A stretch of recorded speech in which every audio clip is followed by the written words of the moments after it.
2009, I was selected to participate in a volunteer program with WWF in Madagascar. The project centered around the protection of the coral reef situated on the southwest coast of the island. Stationed in a small fishing community named Maromena, I spent over 2 months living with local people and experiencing the realities of a conservation program in a developing nation. Although the program had suggested that I would raise awareness on conservation issues with the people, it is now clear that what I learned was far more than I could ever hope to teach them. This is Maromena Explored.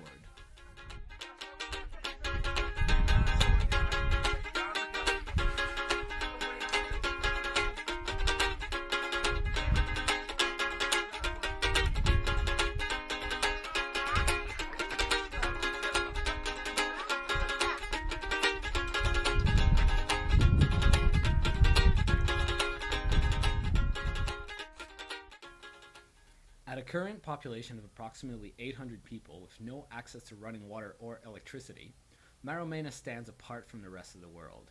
On a day-by-day basis, the outside world rarely connects to this place. The result is a people that has kept their traditional lifestyle alive and continue to pass it on to their future generations.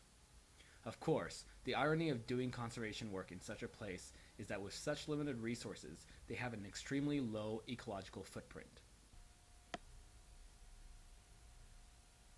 The residents of Maromena are almost all from the Vezu Sera ethnicity, a people known for their knowledge of the sea and their fishing expertise. Another group present in the village are the Tanalan. Unlike the Vezu, they reside further inland and come into the community only as merchants selling food items at the local market. The coexistence of these two people is evidence of the diversity present throughout Madagascar. In total, 19 ethnic groups are present in the country. This is a testament to the peaceful nature of the Malagasy people. The only presence of the federal government in Maromena, other than old election t-shirts, is that of the school. 5 teachers are employed by the Madagascar government to teach in this 3-classroom building.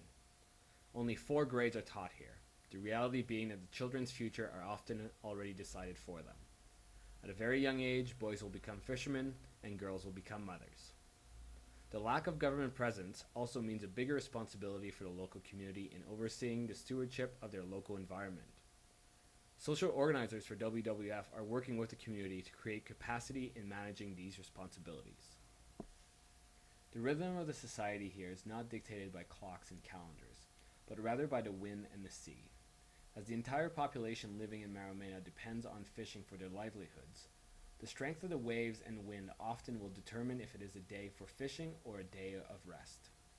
Changes in the global climate, which will bring higher winds and less predictable weather patterns, are threatening the ability for this way of life to continue. The efforts by WWF in this program are leading fishermen to understand these issues and to mitigate their consequences. It is clear that the preservation of these people's simple traditional lifestyle can be seen as a mean to the ecological conservation of the area. Development is coming though, but hopefully it can be adopted without it being at the expense of the environment.